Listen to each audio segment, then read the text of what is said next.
Houston, looks like we have a problem, but I'm not exactly sure what's being proposed as a solution. So let's talk about it.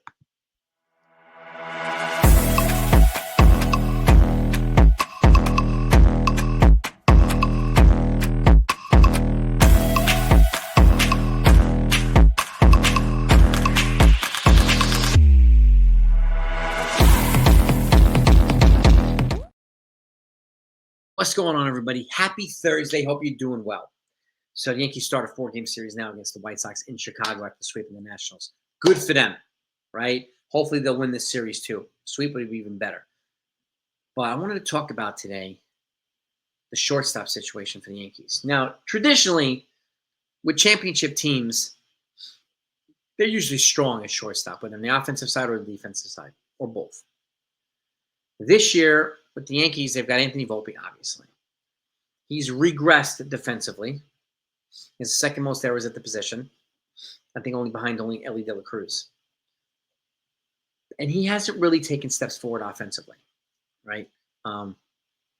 Which leads to a lot of speculation, a lot of frustration amongst the fan base. Understandably so. So based on that logic and that metric, the Yankees do have kind of a shortstop problem, right? But I want to point out a couple of things. And I'm not even including Anthony Volpe. I'm not even including Austin Wells. The Yankees have 6 players, not including those 2 guys, with OPS over 800. Okay? 6. The second best team after that is a tie between the Dodgers and the Blue Jays. They have 3. So the Yankees' offense really isn't the problem the way that a lot of folks suggest that it is. Yes, sometimes they get super hot and super cold. I wish it was a little bit more in between, right? A little bit more consistency. But they've shown how they can unleash and just unload on teams like they did in the Nationals. But we need them to do that against a good team. We know this too, right? But and we also have some depth pieces here that they could use for better play around the board. I would have no problem sitting Volpe a couple more times and playing Jose Caballero, right? Now we'll get Mid Rosario in there as well. And then once Austin Slater comes back, hopefully they'll get an opportunity to play as well. We have a better bench, so let's utilize it. But going back to this, a lot of outlets and beat writers and analysts are proposing Bo Bichette as the guy who should replace Anthony Volpe at shortstop in 2026. Okay? First of all, you're going to have to trade Anthony Volpe if you want to make that happen. And what team's going to trade him? Trade for him. I was talking to Ken from Ugly Truth. We were talking about what could you trade with a team like the Sacramento Athletics for, was it Jacob Wilson, or the Angels for Zach Neto?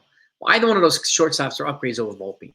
So you're going to have to package probably Jason Dominguez in there with him to even get them to consider or not hang the phone up on you. And you might even have to add a pitcher beyond that. So beyond that, I have no idea. But he's got 3 years of arbitration ahead of him, so he's still on the cheap. Bo Bichette himself is going to cost 9 figures. We know this, right? And if you look at his stats also, he's had a much better year this year. He's hitting, was he hitting? 304. He has an OPS over 819, right? Last year in 2024, he was awful. His 2024 is almost equivalent to Volpe's 2025. It was brutal, okay? But think of the appeal of getting a guy like Bichette, taking him away from a division rival like the Blue Jays and bringing him over here. Okay, he's right-handed bat. He doesn't have the same speed or range that Volpe does, but he's got a better arm at the position. Okay, fine. Factor that in as well. And the appeal, again, you're taking him away from the division rival, but you're going to have to trade Volpe as part of this. And I'm not exactly sure they're going to do that. Okay? So on that metric, I'm not exactly sure Bo Bichette's a solution. And if I'm going to give $100 million or a 9-figure contract to somebody at this offseason, I want it to be Cody Bellinger. He's shown that he can play here. He likes it here. They like him here. Okay? He's an elite glove. Bichette is not an elite glove. And this is the other part. You'd be essentially moving away from a problem and bringing in a different type of problem. Right? And that is not an upgrade at the position. If you're going to make an upgrade, it should be a clear one at the shortstop position. Clear, absolutely clear upgrade. right? And the two guys, like Jacob Wilson and Zach Neto, the two guys that I could think of. But again, like I said, would any of those teams trade them? And could you get a Volpe traded without having to package Jason Dominguez? I mean, Neto and Reed Detmers from the Angels, that would be nice. Get. But you're going to have to add Dominguez. And then, I mean, they've got to extend what's their guy, Taylor Ward. But you can get Dominguez 5 years of control instead of paying a lot of money for Ward. You might be able to have a conversation there. But you're going to have to add a pitching arm too. Will Warren or Chase Hampton, something like that. You're going to have something if you want to have any chance of facilitating a trade. Zach Neto's got the same amount of control years as Volpe does, three arbitration years. Jacob Wilson has, I think, 5 after this year. But why would the Athletics trade him, right? So I don't know. But there's a couple other metrics. I mean, like I said, Bichette, again, he hits a lot of doubles too. He has a low strikeout rate, so he would profile better as a leadoff hitter, right? And Volpe's lost any opportunity to become a consistent leadoff option for the Yankees. Right now, it's between Grisham and Jason Dominguez, or sometimes Ben Rice, and sometimes Paul Goldschmidt. It's kind of a rotating conundrum of at the leadoff spot.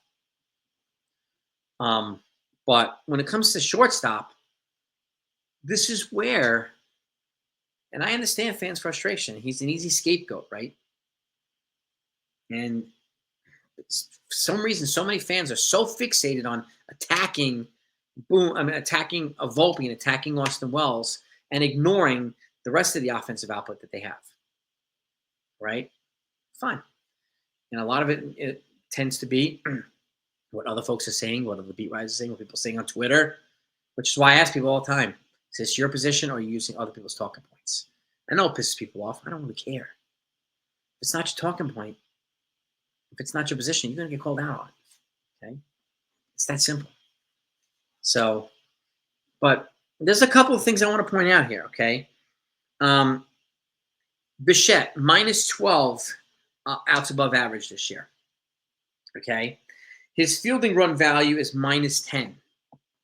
And just to put this in perspective, a fielding run value for a guy like Zach Neto is plus 25. He's a plus defender. That puts him in the 80th percentile. This puts Bichette in like the lower 20th percentile. He has limited range at shortstop. And again, less sprint speed than Volpe does. And again, if you keep Volpe, I would cater to his skill set more often, right? To put the ball in the gaps. Try to run. Okay, you have a second Caballero-type player on the Yankees named Anthony Volpe, and we're not using that skill set like we are with Caballero. Why not? Why does he need to become a home run hitter? If you put the ball in the gaps and steal bases, you create a lot more run manufacturing opportunities than otherwise, instead of waiting around for a 2-run home run or 3-run home run. It's great and all, but we have plenty of guys who can do that. That's how I would utilize Volpe, but that's just me. Again, Yankees don't pay me, I don't work for them. So now fielding run value, for those that don't know, it's an advanced type metric, and it basically quantifies a player's overall defensive output or value. And what it does is it converts that into a run-based scale, essentially. And it allows you to make distinct comparisons or direct comparisons to other players or across different positions. So it's a kind of a funky metric that's used by the nerds, the analytic people, but he is one of the worst, Bichette. So again, like I said, you'd be trading problem and bringing in another problem.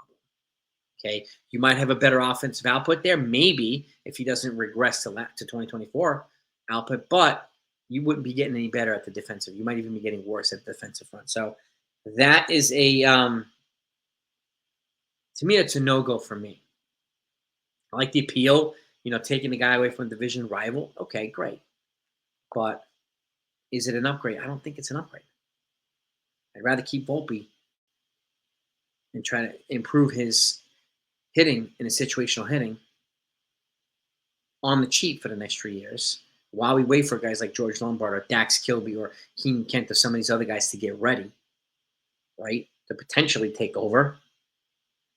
instead of paying Bo Bichette $20+ million a year on a long-term deal, which is eventually going to block it's going to block George Lombard. And to me, he is not worth blocking George Lombard is. So blocking George Lombard for it. I wouldn't even do it for Ketel Marte. Okay? So, but again, these types of metrics need to be factored in, at least in my opinion. And again, like I said, you'll be getting a better bat and a worse glove. So the trade-off is really not there, right? And to extrapolate this over his 7-year career, he's minus 32 outs above average, Bo Bichette, over a 7-year career. That's a consistent pattern of badness, okay, of not good play. So, and this is not a 1-year aberration or 1-year fluke. This is a consistent pattern of not good play. So, and again, this type of stuff is going to lead to a lot of speculation. We're going to hear a lot more noise. We got to get rid of Opie this. We got to get rid of Opie that. Okay, fine. But who are we going to replace him for that represents an upgrade that is available? Those are the other questions I invite people to answer. I encourage people to ask, right? Carlos Correa is not really an upgrade at this point, right? The only ones I can think of are Zach Neto from the Angels or Jacob Wilson from the Athletics. But would either one of their teams trade them? And again, if you, like I said, you're going to have to add Jason Dominguez to get them to just not hang the phone up on you. Now, the Yankee fans want to do that, or the Yankees want to do that. Depends on what you can get back in return, right? The Yankees have other prospects. They have Spencer Jones, and I encourage folks to take a look at Dylan Lewis, too. He's kind of slowly rocketing up through the system. An exciting young player. Okay, he's already in the top 30. He's another outfield prospect that I'm keeping an eye on. His metrics are pretty serious, as are Spencer Jones. But here, again, like I said, this is a fun topic for discussion. It's fun to think about. But when you break down the actual numbers, when you break down the actual stats, it's not really an upgrade. Like I said, you'd be getting a little more offensive production, but the offense isn't the problem, right? The defense is the stabilizer of the infield, and it's got to be at shortstop. Right now, our best defender is where? Third base. Ryan McMahon. First base, Paul Goldschmidt. Second base, Jazz Chisholm. In that order, and Volpe's the worst defender. The worst defender in the infield. Is that a position where we need to have our strongest defender? This is a big disconnect for me. And I would be taking Volpe to fielding school all fall and all winter and get him to work on the stuff you keep him around. But like I said, it's fun to entertain this type of stuff, but think about, and I encourage folks to look at the players that are being proposed as solutions. Because I can't think of any consistent metric that Bo Bichette represents that makes a solution. And is he worth $20 million more per year than Anthony Volpe? No. Look at his offensive output versus Anthony Volpe's batting average better, yes. But aside from that, okay. But $20 million a year worth? No, like I said, I'd rather give that money to Cody Bellinger. Bo Bichette might be able to do that in Toronto. But can he do it in New York? I don't know. And if he's having those issues with Toronto, over here it's going to get magnified by 10,000. Right? You have to have the right temperament here. We know that Bellinger does already. Right? So that's money well spent, in my opinion. And if Bellinger somehow leaves, then I'm going hard for Trent Grisham, try to bring him back. Right? They both shown that they can perform here. Both of them. Say, well, sign me up.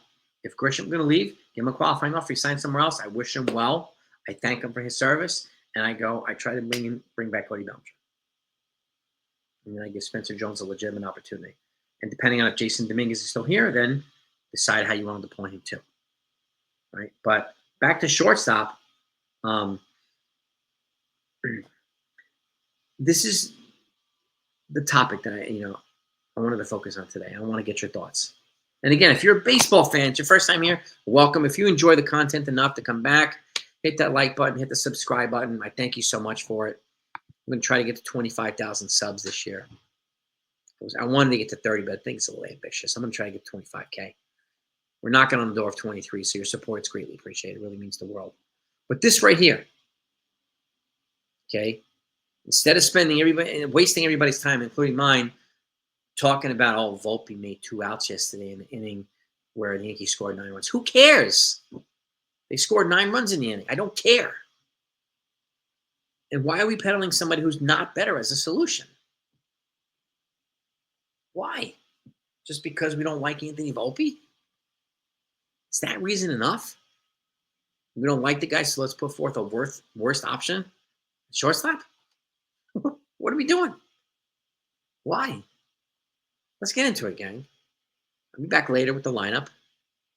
Hopefully, because we'll be winning. Hopefully, we'll celebrate it tonight. If any news comes out, you know you're going to get here as well. Have a great day. Go Yankees.